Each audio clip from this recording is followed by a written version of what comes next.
Salve, salve, comunidade do varejo!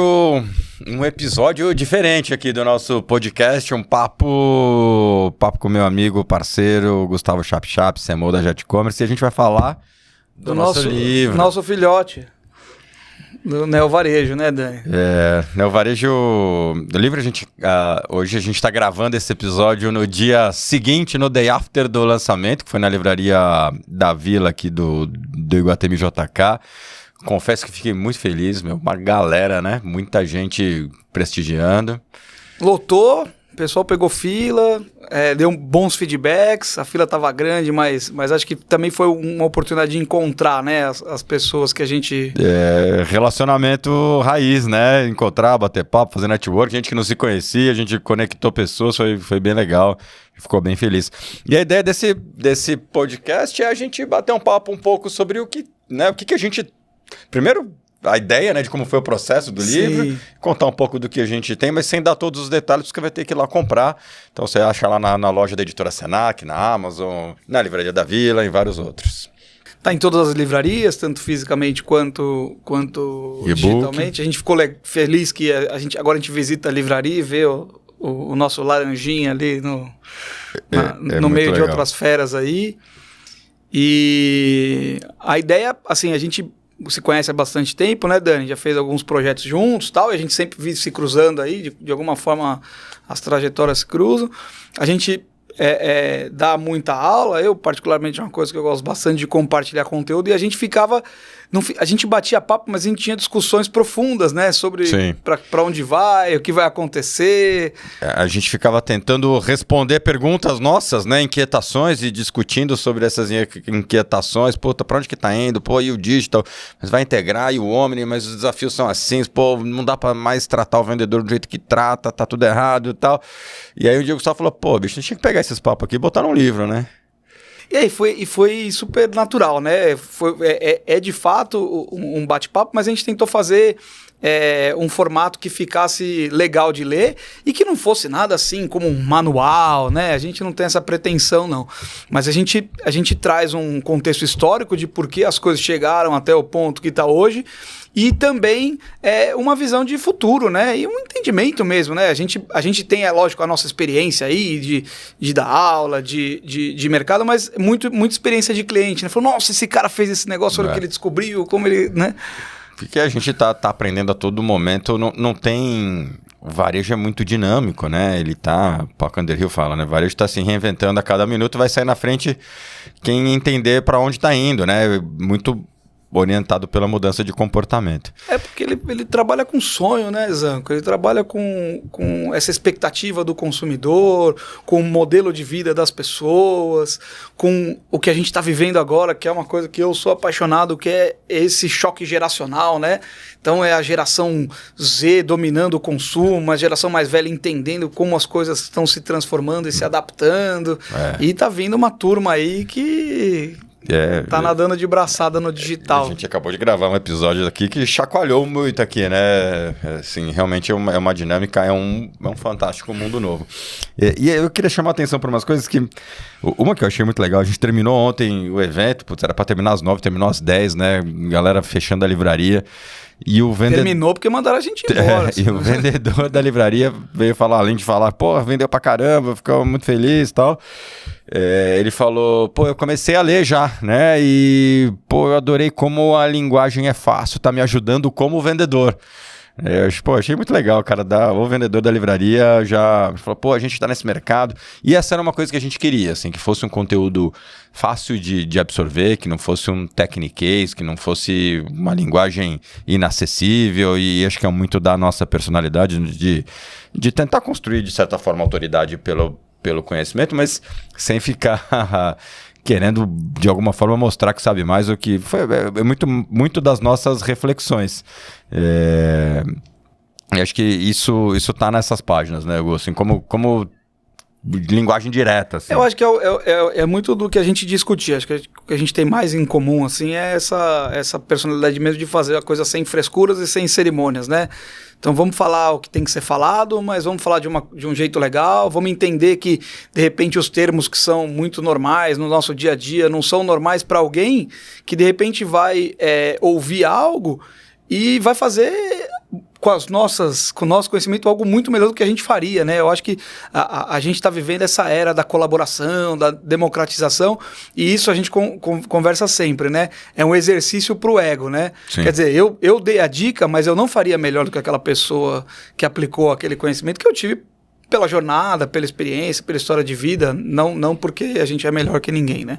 E falando de exercício de ego, acho que a gente teve colaborações muito generosas, assim, o Caíto Maia, da Chili Beans, presenteou a gente com um prefácio, né, assim, um prefácio muito legal, muito bem escrito. Prefácio legal, mas teve a premissa, né, ele pediu para ler o material antes, que eu achei super bacana, sim, assim. Queria entender, queria ver como que era o livro, o que tinha, e a gente tem participações, depois vocês olham aqui no fundo, né, a gente tem... Ao longo dos capítulos, a gente vai falar um pouquinho de quais são os capítulos, mas ao final de cada capítulo a gente tem uma participação. Então, lá o capítulo de loja, a Annelise Campoy fala, né? O Paulo Conejeiro fala em um, Thiago Melo fala acho que no de dados, Sandra Chaio da Hope, o Ricardo da Probel. O Ricardo da Probel. Então, assim, é gente generosa dando, de fato, a visão de quem está lá no varejo, de quem está no dia a dia, de quem... calça o sapato do negócio todo dia. E nesse exercício, o que foi bacana? Quando a gente começou a construir o conteúdo, primeiro foi escolher a divisão dos capítulos, né? Tem vários, lógico, né? A gente tem autocrítica, a gente gostaria de melhorar e refazer, porque senão o projeto não acaba, né? O prazo que chega. Mas a gente optou por passar pelo crivo de uma editora, né? Então a gente poderia ter impresso esse livro antes e tal, mas a gente falou, vamos ver se o que a gente... Vamos validar esse conteúdo, né? Vamos ver se de fato ele é legal, e a gente passou por um processo aí com algumas editoras, no final a gente ficou com a editora Senac, e a gente ficou com a editora Senac também pelo compromisso que o Senac tem com a educação, né? Esse livro vai ser material aí de alguns vira cursos. Material didático dos cursos, tem pós-graduação em varejo, né? E acho que ninguém melhor do que o Senac, como, né, o Serviço Nacional de Aprendizado do Comércio, totalmente ligado com o tema do nosso livro. A gente compartilha com o Senac essa missão de profissionalizar o varejo nos mais diferentes tamanhos.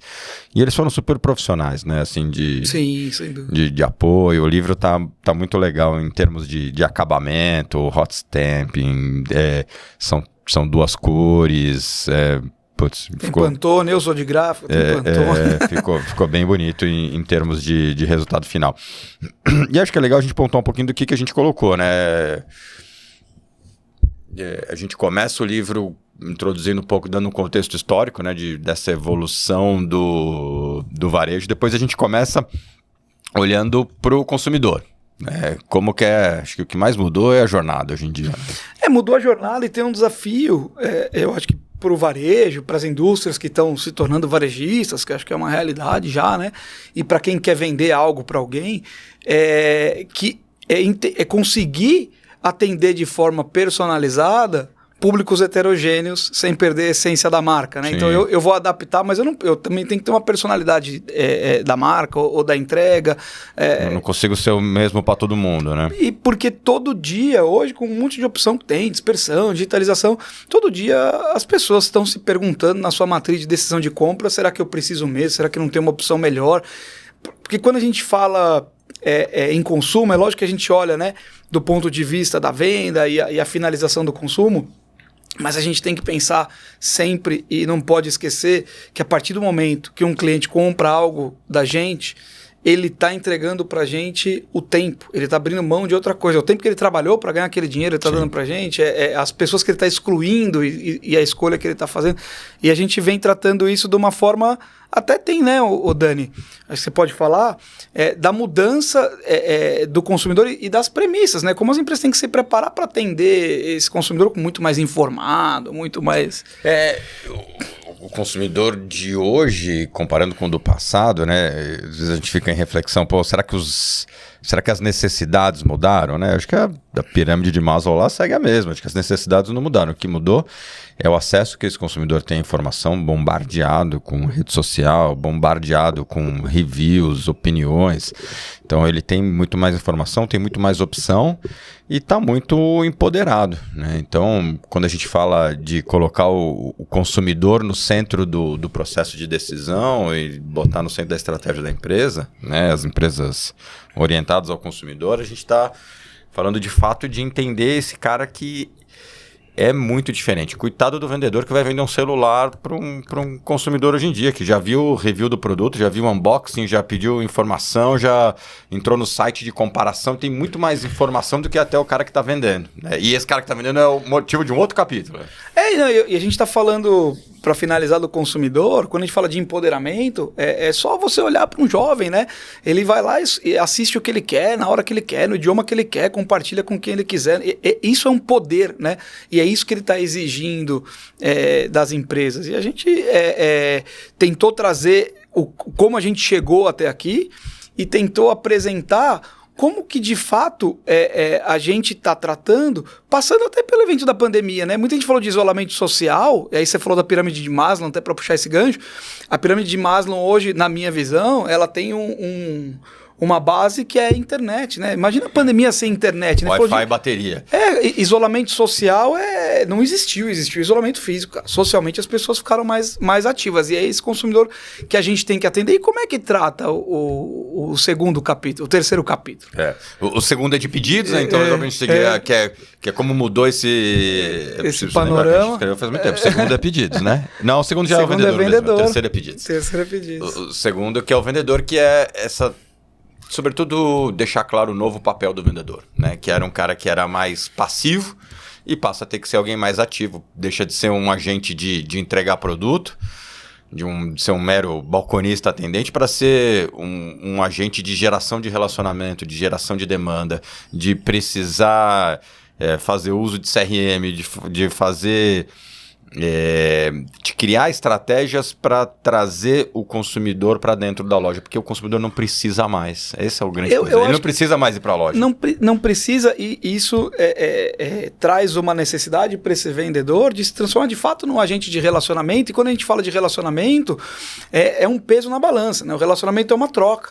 Sim. Então ele tem que trazer premissas que ele consiga entregar para esse cliente de forma que esse cliente continue com esse vínculo, que vale a pena, porque, de novo, ele vai se perguntar toda vez se vale a pena continuar se relacionando. Gerar relevância. Tem que ser interessado, não interesseiro, né?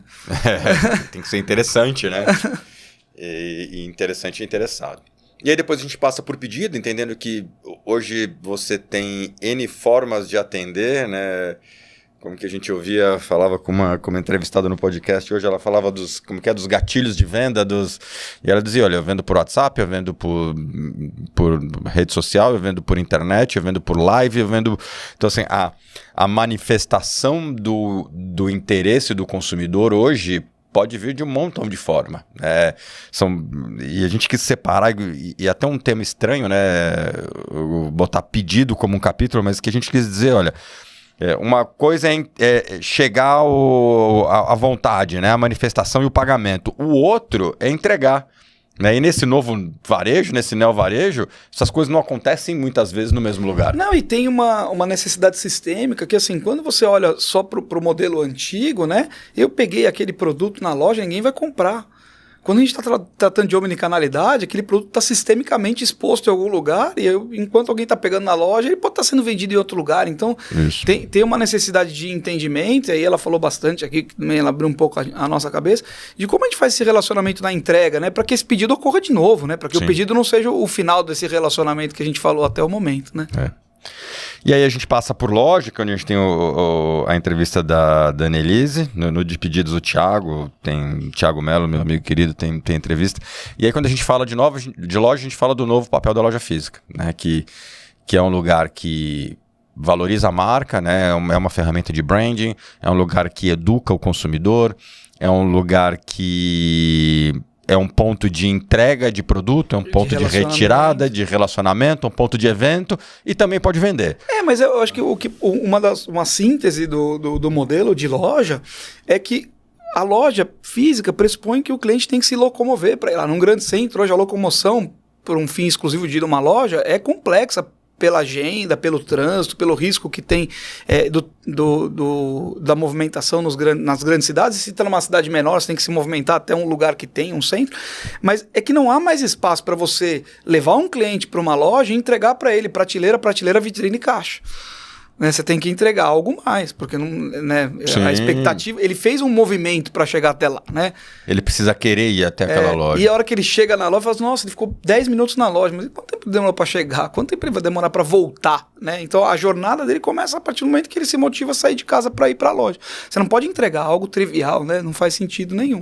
E é importante a gente lembrar, e a gente tem defendido muito a tese de que os canais se complementam e se ajudam, né? Então, a loja também é uma ferramenta de venda para o e-commerce. O e-commerce também é uma ferramenta de venda para a loja.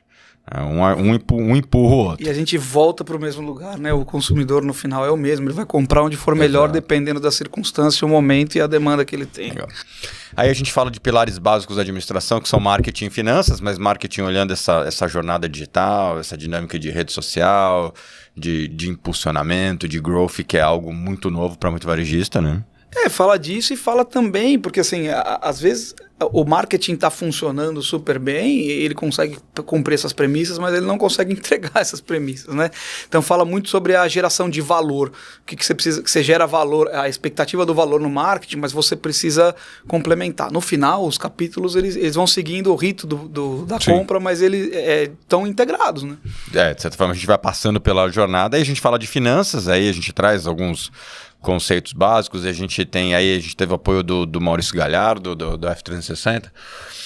A gente fala nesse novo varejo, um desafio que é, sobretudo no mundo de franquia, onde você tem venda num lugar, entrega em outro, como que você faz esse fluxo financeiro, como que você faz o franqueado ficar com o dinheiro de um pedido que foi comprado no e-commerce e vai ser retirado na loja, ou como que eu faço o caminho inverso do royalty reverso de um produto que é um showroom, comprei numa loja física, vai ser retirado do e-commerce. E aí talvez a grande conclusão é que cada vez menos a gente tem que ficar separando os PNLs, assim, tem que começar a olhar essas coisas juntas, porque um impulsiona o outro. Um impulsiona o outro, e tem uma frase que eu acho que é sua, cara, que ninguém consegue determinar o canal que o cliente vai comprar, a gente não consegue mais forçar. Então, excluir um canal, você está excluindo uma série de clientes que estão preferindo aquele canal, ou você está excluindo o seu próprio cliente naquele momento que ele tem preferência por aquele canal, né? Exato, você quer condicionar alguma coisa, difícil eu ter um produto tão incrível que eu só vendo online, só vende online. A gente tem até um cliente que vende vitaminas, ele vende muito naquele negócio de call center, mas também vende no e-commerce, né? Também vende no físico. Então... Depois a gente fala de dados. Dados é legal, porque assim, a gente tem uma premissa de dados, tem uma armadilha aí nessa quantidade de dados que existe, né? Um dos nossos fortes lá é justamente uma construção de relatório personalizado para cada cliente, para que ele consiga enxergar. Dentro da plataforma. Dentro da plataforma. Então tem uma série de relatórios RFM, uma série de relatórios avançados, e tem um relatório... Você pode escolher um relatório, eu preciso dessa informação. Se essa informação estiver transitando lá de alguma forma, a gente vai conseguir expor para você num relatório personalizado. E tem um vício de olhar para esses dados como números simples, né? E a primeira pergunta que tem no nosso capítulo de dados é muito trazendo para essa linguagem, né? Quem é o seu freguês? Né? Porque no fundo, todos aqueles dados, números e analytics e não sei o que, servem para a gente descobrir quem é o nosso freguês, por que ele comprou, por que ele parou de comprar, por que ele compra mais, qual o potencial que ele tem. E quando a gente fala de dados, acho que fica muito claro também as deficiências que a gente enxerga, sobretudo aí para a turma do varejo físico, que é, poxa, o e-commerce é tão melhor, eu tenho toda a venda identificada, eu tenho toda a venda traqueada, em geral sim, mas se perde muita oportunidade de gerar dado, né, e entender o consumidor no varejo físico. Às vezes, cara, da oportunidade de integrar essa informação, de eu olhar o comportamento do online e levar para o físico, de eu saber quem que está comprando, e aí com base nisso criar fidelidade, medir recência, frequência. Então acho que se talvez tem dentro dos nossos capítulos um que acho que a gente tem mais lição de casa, talvez acho que seja dados. Não sei se você acha que tem algum que está... Não, eu acho que é por aí, porque no final é o que você falou, né? A gente tem que transmitir a melhor experiência para o cliente, independentemente do canal, né? E aí, entendendo que o cliente é o mesmo, tem uma necessidade agora no varejo, no novo varejo, que a gente tem lá os 3 P's que a gente expôs lá, né? Que é personalização, proximidade e privacidade, né? Então, a personalização, você tratar o seu cliente como um qualquer, ele vai embora. a proximidade, ela tem um caráter muito importante aí em dados, porque aconteceu demais, né? As pessoas estão mudando mais rápido de cidade, as pessoas estão mudando de casa, as pessoas estão casando, separando, tendo filhos, mudando a condição socioeconômica até. Se você não tiver proximidade, você vai carimbar aquele cliente. Então, o dado também é dinâmico, né? Você vai carimbar aquele cliente como alguém que aquela vantagem vai fazer diferença e talvez ele fez diferença naquele momento. Hoje não faz mais, né? E que não dá para você pegar a foto e achar que você está vendo o filme, né? Porque Exato, é um filme, né? É dinâmico. A gente muda, né? A gente muda. Por que os nossos clientes não vão mudar, né? Legal. E aí a gente passa por ESG, né? Entendendo que nesse novo varejo... as dinâmicas de governança passam a ser cada vez mais importantes, né? A gente começa a ter o papel dos fundos de investimento, o papel do próprio varejo brasileiro vem de um passado de informalidade, né? Então acho que isso não cabe mais nesse neovarejo, então governança é um ponto importante. O papel social que é do varejo, que é o maior empregador do Brasil, né? O varejo é, como setor, quem mais demanda mão de obra, é o maior demandante do Brasil. O agro talvez gere mais grana, mas o varejo é o que emprega mais gente. E a sustentabilidade, né? E aí a gente fala um pouco de caminhos para o varejo se tornar mais sustentável, olhar para a pegada de carbono. E nesse capítulo tem uma citação que a gente fala bastante sobre a era da verdade, né? Então não adianta você, de repente, cumprir um monte de protocolo e não ser de verdade. Tem um caráter social, mas se você não conseguir transmitir isso dentro do valor da marca, de fato essa marca é uma marca sustentável, se não for, não faz, né? Os greenwash, né? Exatamente, acho que está nessa discussão fingir que é verde e não ser, né? Até porque cada vez mais as pessoas estão cobrando esse posicionamento das empresas, mas não adianta ele entender que você fez de maneira forçada, fez só porque era necessário. Só porque queria vender mais, né? Exatamente, fez só porque isso você tem que ser queria, legítimo. porque senão parece que você quer enganar. E se a gente está falando desde o começo que é importante essa venda por relacionamento, e aí o relacionamento que funciona é o relacionamento de longo prazo, né? Porque aí você falha, melhora e cresce junto, é bom para todo mundo. Os valores estão refletidos nesse capítulo aí também por esse prisma, né? Legal. E aí a gente fecha olhando um pouco para o futuro, né? Olhando se a dinâmica do meta-commerce, que foi um buzz grande, né, 2 anos atrás, o que ela tem de diferença para essa jornada tradicional, olhando já um pouquinho de aplicação de inteligência artificial, né, quanto que chatbot e ferramentas autônomas de venda podem impactar no varejo. Tá tudo mudando, mas assim, acho que a premissa principal do livro, e a gente levou muito isso em consideração até em respeito a quem vai ler, né? A gente se preocupou com a linguagem, é que processos e sistemas servem a estratégias e não ao contrário, né? Exato. E a IA é muito legal, mas tem que ter alguém pilotando para conseguir isso é meio, não é fim, fazer, né, que isso funcione, porque no final o objetivo é sempre o mesmo, né? Entregar uma melhor experiência. Falar, eu tenho um super robô, mas ele não consegue transmitir os nossos valores, ele não consegue de alguma forma entender quando o cliente precisa de uma assessoria humana, né?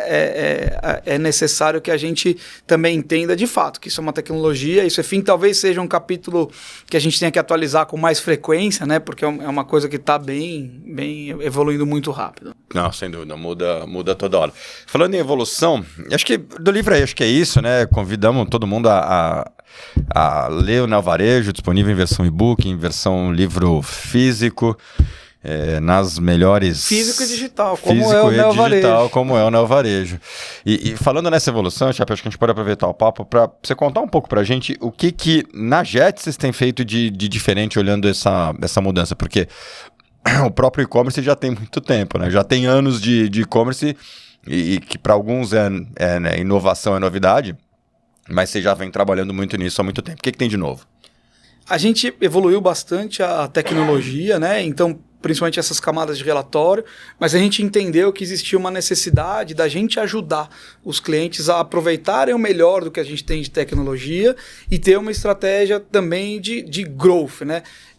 Então, a gente entrega, de fato, esses relatórios, entrega uma tecnologia mais robusta, mas a gente também entende oportunidade. Dentro disso, tem um roadmap paralelo que vai auxiliando esses clientes, né? Então, a gente tem vários casos. A gente fechou alguns clientes muito grandes falaram, eu preciso disso. Então tem uma premissa do time lá, né, que é um time bem preparado de CX que está lá, para ter um entendimento de qual que é o problema de fato do cliente, para a gente tentar resolver. Sim.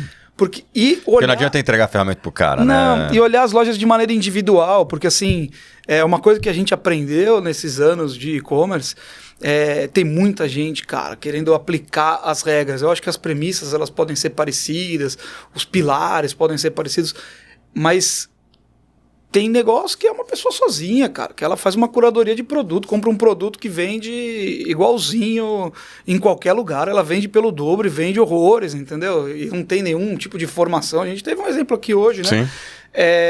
E tem gente que tem uma parafernália, uma equipe enorme e não consegue. Então é a nossa missão lá, o sucesso dos clientes. A gente fez isso também no formato de negócio. A gente só ganha dinheiro se o cliente ganhar dinheiro. Então, a gente, né, eu brinco, cara, acabou a era da fidelidade, nossos contratos não têm fidelidade, né? A não ser que tenha uma condição especial, a gente fez algum tipo de investimento, mas via de regra não tem, pra gente criar um relacionamento saudável com esse cliente e ajudar. Então a gente atende, a gente é focado no middle market, a gente é focado nessas marcas que eu brinco, né? Que a gente faz a diferença e, de fato, cara, o nosso telefone dos sócios, né, é bem acessível, pode ligar. A gente tem players enormes aí que estão investidos, a gente está competindo em outro esporte.